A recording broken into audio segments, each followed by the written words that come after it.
Class 8th math exercise 2.1 first question कह रहा है कि निम्न समीकरण को हल कीजिए और अपने उत्तर की जांच कीजिए। फर्स्ट हमें क्वेश्चन दिया हुआ है, एक समीकरण दिया हुआ है जिसे हमें सॉल्व करना है और उत्तर की जांच भी करनी है। हमें उत्तर की जांच भी करनी है और पहले इसे सॉल्व करना है, फिर उत्तर की जांच करनी है। इसको जानने से पहले कुछ फार्मूला जो हमें पता होना चाहिए। फर्स्ट फार्मूला ये होता है कि प्लस जो होता है जब इक्वल के उस साइड जाता है तो ये माइनस में परिवर्तित हो जाता है। उसके बाद जो माइनस है जब इक्वल के उस साइड जाता है तो ये प्लस पे परिवर्तित हो जाता है। इसी तरह जो मल्टीप्लाई है, अगर मल्टीप्लाई को इक्वल के उस तरफ ले जाएंगे तो ये डिवाइड में परिवर्तित हो जाएगा, और अगर डिवाइड को इक्वल के उस तरफ ले जाएंगे तो ये मल्टीप्लाई में परिवर्तित हो जाएगा।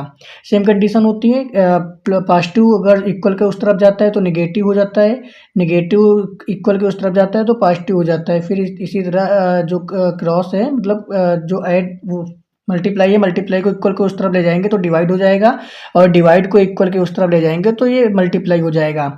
ये कंडीशंस और रूल्स इसमें लागू होना है। ये समीकरण दिया हुआ है, पहले तो इसे हमें हल कर लेना है। हल करने से पहले सबसे पहले इसे हम अच्छे फॉर्म में लिखेंगे। सबसे पहले यहाँ लिखेंगे हल।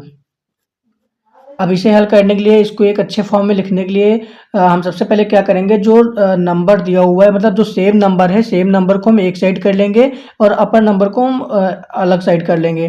सबसे पहले जो सेम नंबर इसमें दिया हुआ है, इसमें भी एक्स है और इसमें भी एक्स है, तो 3x के साइड में हम 2x को कर सकते हैं। तो इसको सॉल्व करते हैं। 3x, अब 2x को अगर हम इधर लाएंगे तो ये पॉजिटिव है, और इक्वल के इस तरफ आएगा तो ये निगेटिव हो जाएगा, तो हो जाएगा माइनस का 2x इज इक्वल 18, ये बचेगा। या फिर इसको आप ऐसे भी लिख सकते हैं, 18 इज इक्वल 3x माइनस का 2x, इसको ऐसे भी लिख सकते हैं। अब 3x में 2x अगर हम माइनस करेंगे तो ये ओनली x बचेगा, x इज इक्वल आ जाएगा 18। ये आपका आंसर हो जाएगा, ये आंसर हो जाएगा। 3x को अगर 3x में माइनस 2x करेंगे तो x बचेगा, x इज इक्वल हो जाएगा 18। अब इसको ये आंसर तो हो गया, बट इसके बाद कह रहा है कि अपने उत्तर की जांच भी कीजिए। अब इसकी जांच करते हैं। अब यहाँ पे लिखेंगे जांच करने पर, या जांच लिख सकते हैं नॉर्मली। अब ये जांच करने में क्या करना पड़ेगा, हमें x की वैल्यू जो ये जो क्वेश्चन दिया हुआ है, x की वैल्यू क्वेश्चन में लिखना पड़ेगा। तो सबसे पहले क्वेश्चन नोट करते हैं। क्वेश्चन दिया हुआ है 3x is equal 2x plus का 18। अब यहाँ पे लिख सकते हैं x की वैल्यू रखने पर, या फिर x का मान रखने पर, x का मान रखने पर x का मान रखेंगे तो x की वैल्यू क्या थी, x इज इक्वल 18 था, तो लिख देंगे x इज इक्वल 18। तो यहाँ पे x का मान रखेंगे इस वाले फार्मूले में, इस वाले क्वेश्चन में रखेंगे। तो यहाँ पे जहाँ जहाँ पे x है वहाँ पे 18 रखना है हमें। तो 3 इंटू एक्स यहाँ पे है तो x की जगह पे हो जाएगा 18 इज इक्वल, यहाँ पे 2 है, 2 को 2 लिखेंगे, इंटू x के स्थान पे यहाँ भी हो जाएगा 18 प्लस का 18। अब देखते हैं क्या लेफ्ट हैंड साइड और राइट हैंड साइड सेम होता है या फिर नहीं। तो 3 का मल्टीप्लाई 18 से करेंगे तो ये 54 हो जाएगा। 54 इज इक्वल, अब 18 का 2 से करेंगे तो 36 हो जाएगा। 36 प्लस का ये 18 हो जाएगा, 18 है यहाँ पे।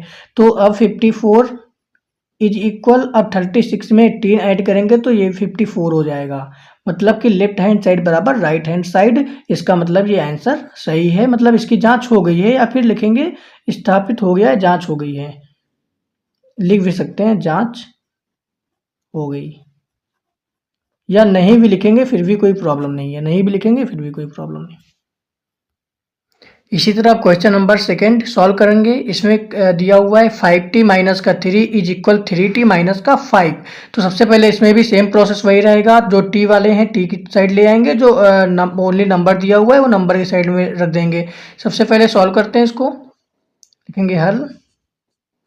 अब सॉल्व करते हैं तो t जो है t को t साइड रखेंगे और नंबर को नंबर की साइड रखेंगे, मतलब नंबर ऑफ जो t दिया हुआ है उसको एक साइड रखेंगे और ओनली जो नंबर दिया हुआ है उसको एक साइड में रखेंगे।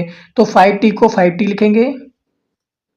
अब ये 3t है, उधर पॉजिटिव है, इधर आएगा तो निगेटिव हो जाएगा, माइनस का हो जाएगा 3t इज इक्वल, ये माइनस का 5 है, माइनस का 5 ही रहेगा।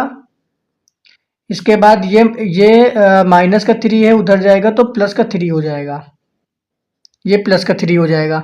अब आगे सॉल्व करते हैं। 5t में 3t माइनस करेंगे तो ये 2t बचेगा, इज इक्वल, ये माइनस है ये प्लस है, माइनस और प्लस मिलके माइनस होता है, जबकि माइनस का नंबर बड़ा है इस वजह से, तो ये माइनस का 2 हो जाएगा। अब आगे सॉल्व करते हैं। ये 2 से 2 तो कट जाएगा, या फिर इसको या फिर ऐसे भी काट सकते हैं, या फिर इसको ये मल्टीप्लाई में उधर जाएगा तो डिवाइड में हो जाएगा, वैसे भी कट जाएगा। तो t की वैल्यू कितनी आएगी यहाँ पे, -1। ये हो गया आंसर। अब इसके बाद हमें इसकी जांच भी करनी है, तो जांच करने के लिए क्या करेंगे, टी की वैल्यू क्वेश्चन में जो क्वेश्चन दिया हुआ था उसमें टी की वैल्यू रख देंगे। तो सॉल्व करते हैं। आगे इसकी जांच करनी है, तो जांच कैसे करेंगे, पहले क्वेश्चन को नोट कर लेंगे। 5t माइनस का 3 इज इक्वल 3t माइनस का 5। तो सबसे पहले जहाँ पे t दिया हुआ है वहाँ पे t की वैल्यू लिख देंगे।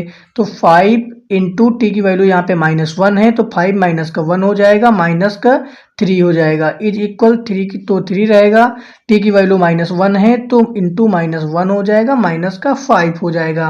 अब इसको सॉल्व करते हैं। तो पहले तो इसका मल्टीप्लाई कर दो। इसमें हम लोग बोर्ड मास का फार्मूला लगाएंगे। बोर्ड मास होता है मतलब पे पहले मल्टीप्लाई होगा, फिर उसके बाद तब लास्ट में सबसे बाद सब्सट्रैक्ट होता है, माइनस होता है। सबसे पहले 5 का -3 -1 से मल्टीप्लाई करेंगे, या फिर पहले x वाली वैल्यू को सॉल्व